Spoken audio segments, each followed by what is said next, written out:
Good morning and welcome to the DFS Army YouTube channel. I'm Razzle11 and you can find me on X at Razzle11Grinds. Going to take a look at some pitching for today, the 10th of September. It is Wednesday. We do have a 4-game day slate and a 7-game main slate ahead of us this evening. No weather to worry about. Maybe some slight rain chances in New York, but very little. Nothing to worry about. Some cooler temperatures, some wind blowing in.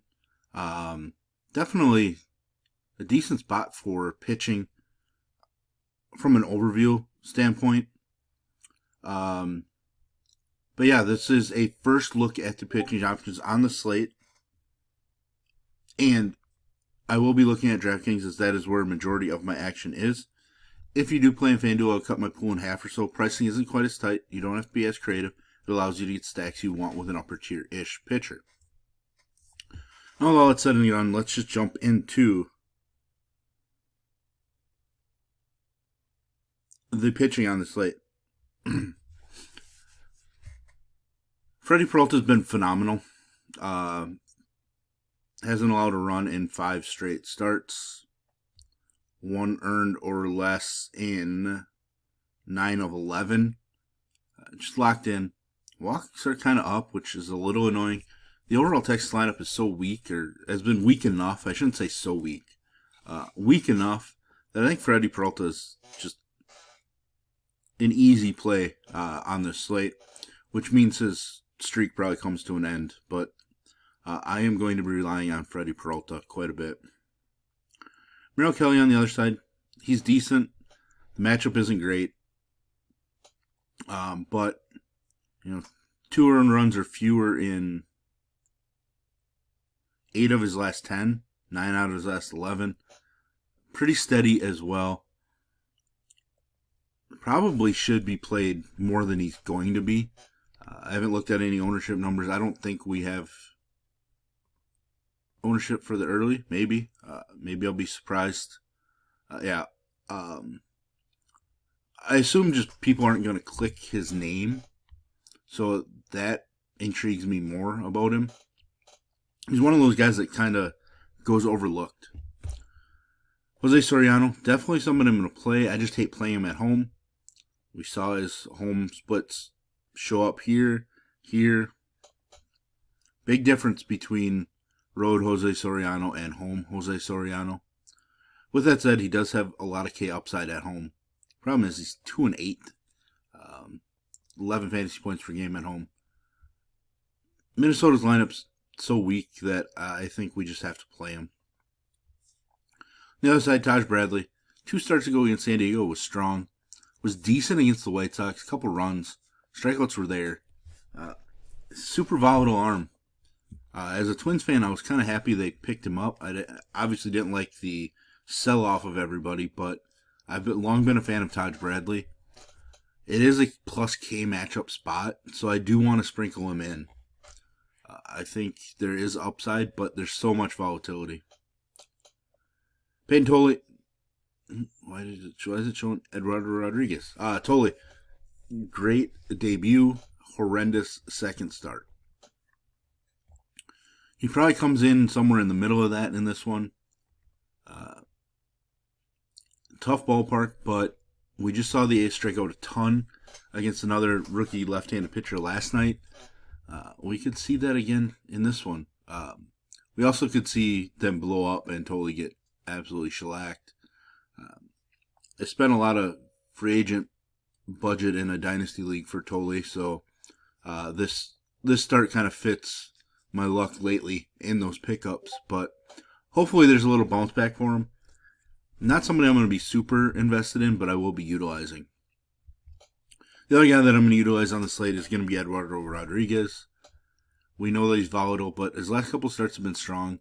K numbers haven't been there, but not allowing runs is a key thing. Pitching in a ballpark that's great for pitchers. Did struggle against San Francisco earlier. His road strikeout numbers are stronger. There's a lot of volatility to it. Like he's basically Taj Bradley with probably a higher ceiling if things come together. Switching over to the main slate this evening, we're going to kind of go game by game. Obviously, being a 7-game slate, probably easier to just break it down game by game. Detroit and the Yankees. Flaherty, super volatile. Hasn't been very strong. 2 starts ago was decent. 4 starts ago was really strong, but like 1, 6, negative, 15, basically 0. He can give up a lot of home runs at times. Like they go in stretches. Big thing is like his strikeouts haven't been there of late. He did dominate the Yankees earlier this season, but he's been really bad on the road, even though his home runs allowed are a lot lower. I'm just not sure I want to get to Flaherty, especially in this ballpark. Carlos Rodon, it's been decent. Like, he hasn't been exciting over the last handful of starts, but 2 earned runs or fewer in 6 straight starts. Another guy, walks are kind of up there. Strikeouts have really come down. You kind of do see this from guys, this part of the season, all the innings adding up, etc. But the Yankees need somebody like Rodon to really get stronger as the season winds down because they need to rely on him more. Did get an extra day of rest after throwing, I'm guessing, a season high 109 pitches. But there is some worry there. But the plus side is that the Detroit matchup is decent. He did struggle with them the first time. He did rack up strikeouts, and that's the big thing. Detroit can strike out. Another big thing, his home road splits. Really strong. I mean, he's pretty solid on the road, but he's really strong at home overall. His home run rate does increase, but still, his overall numbers at home have been really good. 9-3. Nearly 22 fantasy points per game when pitching at home.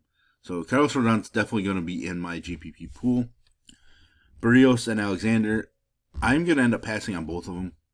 I just don't love the matchup and the upside for Barrios in this spot. And Alexander against Toronto, a team that doesn't strike out at all. I'm just not getting there. Even though Toronto's without Bo Bichette, Vlad, George Springer, still getting it done. So to me, it feels like an easy fade on that game from a pitching standpoint. Cubs, Braves, Chris Sale, definitely going to be in play. 2 starts back from the IL, 55 fantasy points over those 2 starts, 18 strikeouts. Just a ton of upside in Chris Sale. It's always just been about his health. And, when we get him healthy, we get just elite dominance. The weird thing, 17 starts and just 5 wins on the season. That's a little annoying. The Braves just aren't scoring him many runs, but still, like we're playing Chris Sale. I'm not playing Jameson Taillon coming off the IL. Only went 3 2/3 in his lone rehab start, 68 pitches. Going to be somewhat limited. I don't think we need to go there on a 7-game slate. Tampa Bay and the White Sox, Sean Burke, I'm just not interested in Burke at all. Griffin Jack should be an opener. So we're going to want to find out who is going to throw the bulk of the innings. Papiot was scheduled to start, but they scratched him last night. So we're going to want to pay attention to who Tampa Bay runs out there as their starter. Cincinnati, San Diego, Nick Pivetta. Somebody I'm going to utilize. Fantasy points haven't really been there the last couple starts. He's been decent, 2 earned runs in each. Home runs haven't been terrible, but he has allowed a home run in 6 out of his last 7 starts. It is a pretty good matchup for upside, and he is pitching at home, where he's been ridiculously strong on the season. So I will gladly play Nick Pivetta at home against Cincinnati. 23 fantasy points per game. Maybe a little volatility from a home run standpoint, but still, I will gladly plug in Pivetta as one of my preferred options. Andrew Abbott's had some rough starts of late. It wasn't bad against San Diego. A lot of base runners, just no strikeouts. I don't mind left-handed pitching against San Diego, but they just don't strike out enough for me. I'm going to guess that I'm going to pass on Abbott, but he still might make it into the pool just because like San Diego overall has been weak enough against left-handed pitching that there is a route for him to probably put up 20 to 24 and be an SP2 on this slate. St. Louis, Seattle, it's just not going to McGreevy. I do like him as a long-term pitcher, but just not right now. Logan Gilbert on the other side. I'm going to go there. George Kirby annoyed us last night. Logan Gilbert's been phenomenal when pitching at home. His K per 9 is just ridiculous. 88 strikeouts in 58 and 2/3 innings when at home. St. Louis doesn't strike out a lot, but Logan Gilbert's home splits are just so extreme that I will gladly get him into my builds. Probably put him behind Pivetta, Chris Sale, and Blake Snell, who's in our last game here. Blake Snell, taking on Colorado. We know that Blake Snell can be super volatile. Really, a lot of times it's not up to what the other team can do against them. It's what Blake Snell just allows to happen. Walks being a huge issue. A lot of base runners. It's really struggled in this game against Pitts, which surprised me, but when he's on, he has a ton of upside. 10 strikeouts against a Toronto team that just doesn't strike out. Now, that was really his only strong start of the season. So there's volatility here, but the matchup is so great. The fact that he gets to pitch at home, where he's been phenomenal, aside from the walks. Huge whip is a little annoying on the site, but if he goes out there, strikes out 8, 9, 10, I think that offsets some whip issues and should be the largest favorite on the slate. So there we have it. There's our first look at pitching throughout the day. If you enjoy what I bring to you, please hit the like button, hit the subscribe button, turn the notification bell on, get the alert anytime we drop videos here at DFS Army. If you want to join us, get access to our coaches, tools, sheets, Discord, etc., I will drop a link in the description below. For this week only, we're using the code MILLY, M-I-L-L-Y, because one of our longtime members shipped $1 million in NFL last weekend. That'll get you 20% off your VIP membership for as long as you are a member. It's kind of a continuation of that elite code that we had with Kickoff 2025. That'll end this week, and it will by far be the best one that we ever offer. So check us out. Let me know what you think. As always, I will drop the link to our merch store down in the description.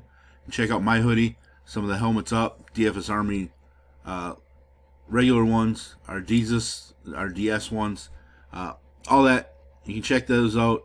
Pick up some swag to rock with the Army helmet on. But I'm just rambling at this point. Best of luck, everybody.